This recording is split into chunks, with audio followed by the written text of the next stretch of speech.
Hi guys! So good morning! Mamaya maliligo na naman ulit tayo ng pool.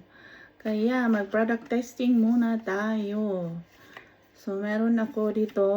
So dalawa ito siya. Yung isa Tokubo. Tokubo yung ano siya. Sunscreen stick. Ito naman is Dr. Althea Aqua Glowing Sunscreen. So meron siyang SPF 50+++. Ayan, so super high ano siya.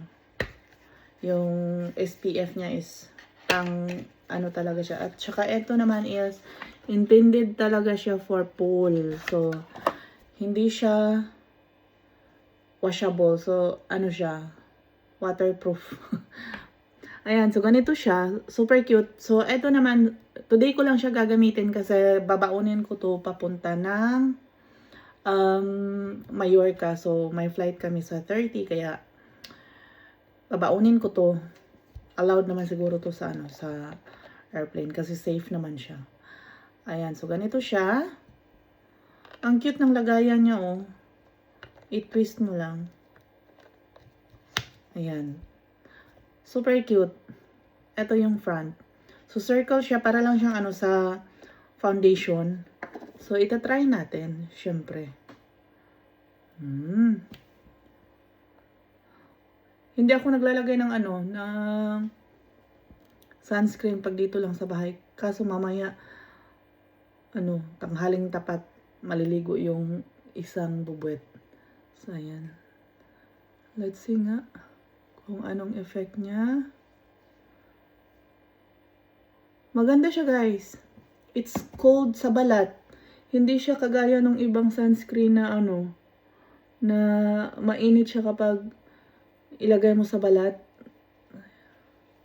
Mainit siya. Ito naman is para siyang cooling gel sa balat mo. So seldom lang ako gumagamit ng sunscreen kasi ano, nangangati kasi ako pag nagsa-sunscreen ako. So, ito naman, itatry ko siya today. If, okay ba siya? Ayan. So, hindi ko alam kung, so, para ka lang walang sunscreen, di ba? So, naglagay ako ng facial cream. And then, ito ang itatry kong gamitin kung effective ba siya. Kasi hindi pa kami nakaligo, hindi pa kami nakaalis ng bakasyon namin. Ayan, sunog na. Daily kasi naliligo yung bubet. So, meron ako ditong sunscreen sa bahay. Kaso, tamad akong gumamit. Kaya, ngayon ko lang itatry. So, mag-product testing tayo. So, maganda yung effect niya. So, hindi siya malagkit sa balat. So, maganda siya.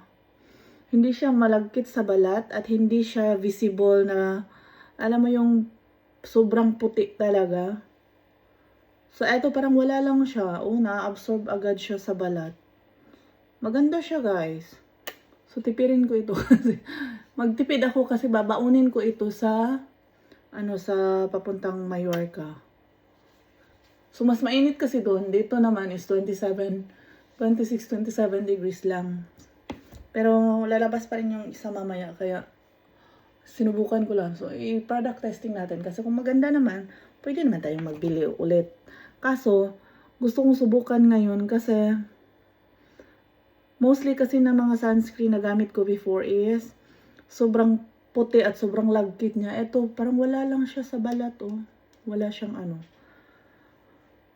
At saka malamig siyang malamig siyang ano siya, malamig sa balat, hindi siya mainit. At hindi ako nangangati.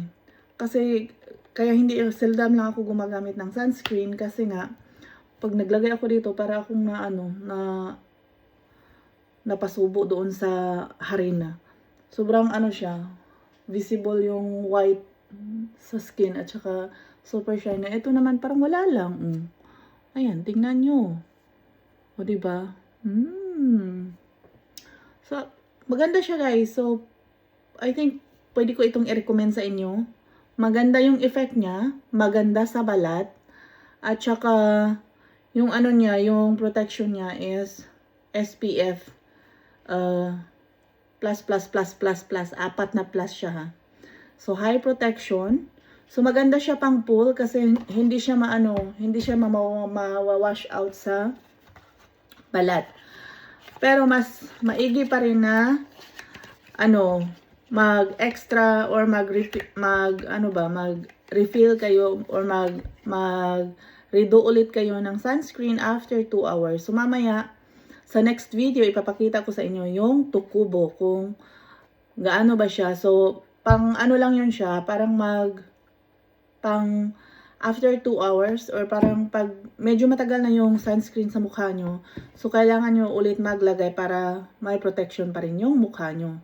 So yung effect ng sunscreen is mababago. So mamaya ipapakita ko sa inyo yung Tukubo sunscreen na pang refill siya. So lang siya, stick siya, madali lang siyang gamitin. So see you guys. Subscribe at paki-like na rin ang video kung gusto nyo pa rin makita yung mga kasunod na video natin. Thank you guys! Bye-bye!